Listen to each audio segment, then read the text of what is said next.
About my problem, and then I saw this commercial on television. Is someone in your family a shopaholic? Call this number. So I called the number. It was another store having a sale.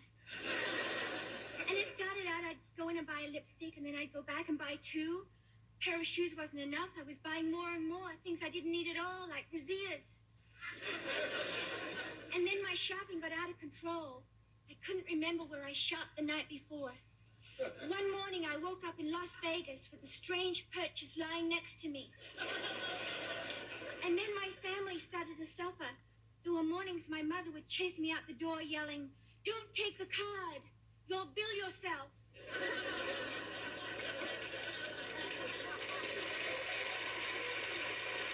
When I tried to quit cold turkey, I lay sweating on one of my beds.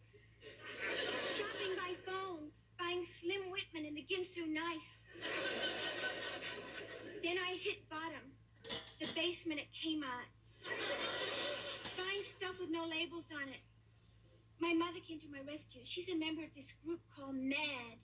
You may have heard of it, Mothers Against Daughters. She forced me to join Shopaholics Anonymous. I went there. The meeting was held at Saks, and I was self-conscious because I knew what I'd become. But I stood up, I took the microphone. I said, "Hello, my name is Maureen, and I'm a shopaholic." The whole group replied, "May I help you?"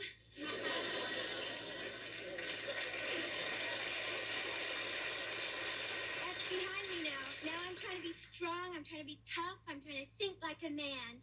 Because men can be anything, even women. No, I don't know why a man would want to be a woman, because he has to undergo that terrible, painful cut in salary.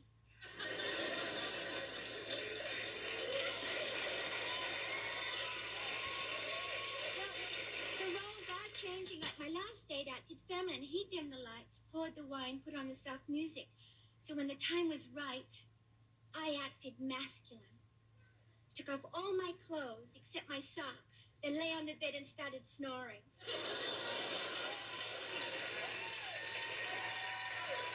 I've been trying to understand how men think by reading Playboy and Penthouse. And it's confusing because the centerfold is posed with her legs over her head. And it says Debbie wants to be a brain surgeon.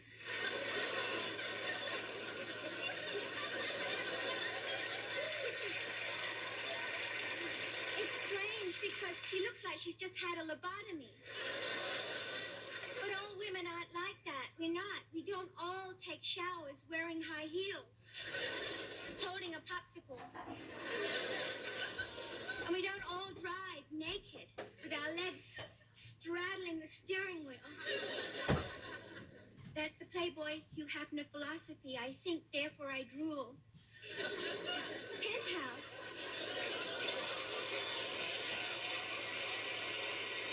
Penthouse has pets of the month, and I didn't understand why they were called pets until I noticed my dog has some of the same positions.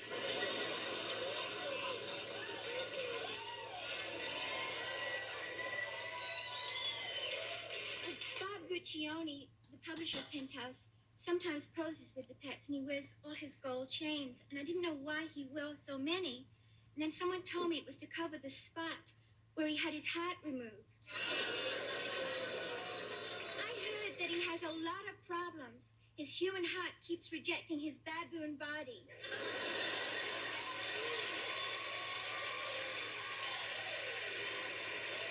But men don't understand women. They don't understand the pain we go through when they break up with us. Like my last boyfriend broke up with me, and I want him miserable.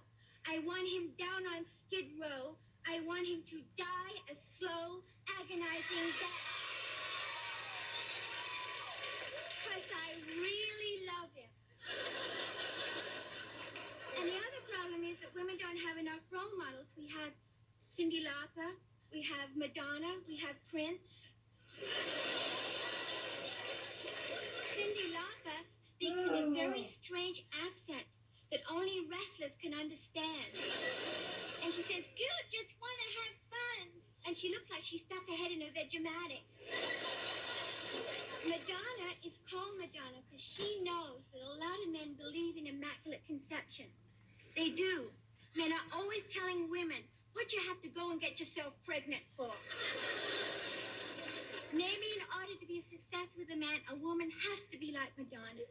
Greet him at the door in a white wedding dress, writhing on the floor, like a virgin.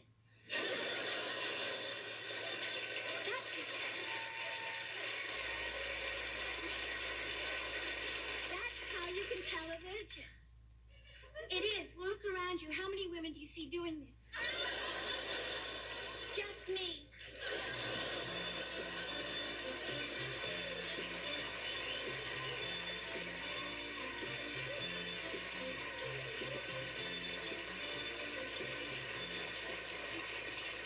That's a funny premise. Oh, thank you. Johnny, I just want to tell you, because I'm going to change my name again. We talked about that. You worked under a lot of different names before you decided to Pinky. to Pinky. Yeah, this is my new image, and I was thinking that, maybe it would be a good idea. I did the not Playboy, but maybe it would be a good idea if I did pose naked with a popsicle. Think so? I might take some jobs out of it and stuff. What do you think? I don't know, the way you were putting all those things down. You're really taking the women's battle tonight. I couldn't tell in the light over here. You do have pink hair. Mm-hmm. It's my new image. Well, I went through a lot of periods since I saw you last. I didn't mean it that way.